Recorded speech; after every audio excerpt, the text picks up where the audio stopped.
Rome was the most powerful republic in the ancient world, a city built on law, discipline, and ambition. Its armies conquered distant lands, its senators ruled with authority, and its people believed their republic would last forever. But Rome was also a place of ruthless politics. Power was everything, and those who desired it often risked everything to obtain it. Many men dreamed of ruling Rome, but only one man would rise above them all. His name was Julius Caesar, a general, a politician, and a man whose ambition would change the course of history. Julius Caesar was born in 100 BC into a noble Roman family.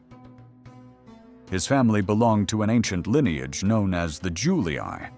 They claimed descent from the legendary hero Aeneas.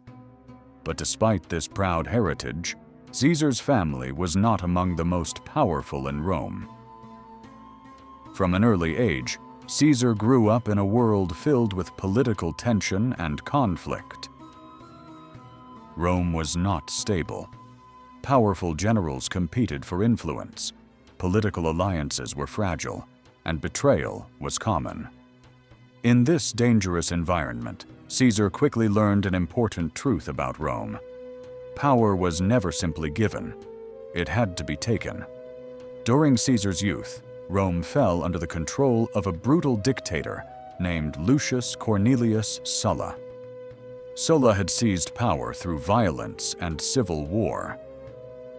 Once in control, he began eliminating his political enemies, and soon, Caesar himself became a target. Sulla demanded that Caesar divorce his wife because of her political connections, but Caesar refused. It was a bold decision, and a dangerous one.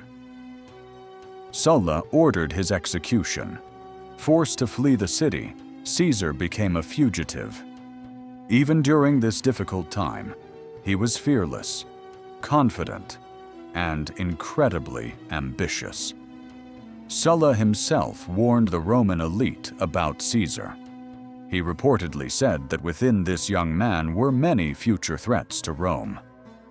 Eventually, Caesar was allowed to return, and when he did, he began slowly building his reputation. He became known for his powerful speeches and political skill. But Caesar understood something many other politicians did not. Influence alone was not enough. If he truly wanted power, he needed allies. And so Caesar formed a powerful political partnership. He joined forces with two of the most influential men in Rome. The first was Pompey, a brilliant general who had won great military victories.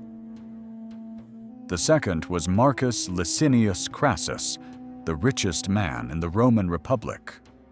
Together, these three men formed an alliance that became known as the First Triumvirate.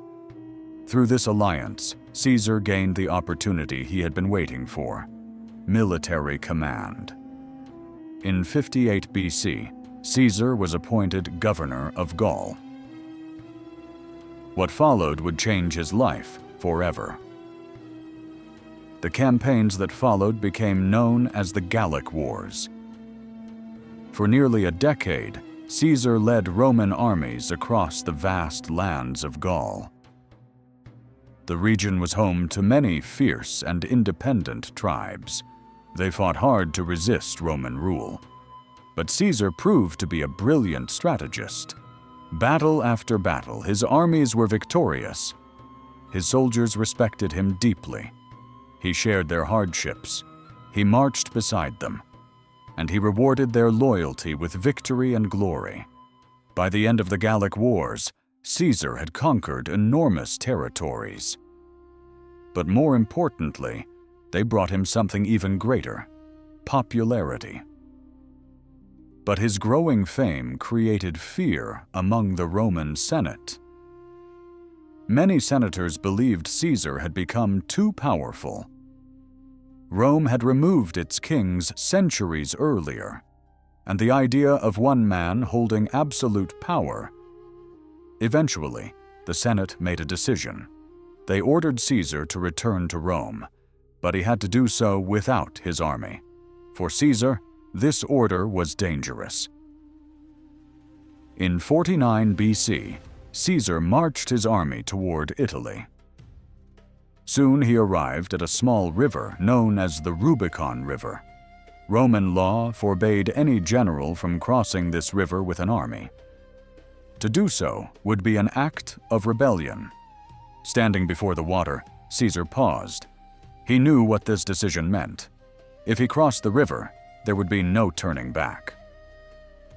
According to legend, Caesar spoke a famous phrase: "The die is cast." Then he crossed the Rubicon.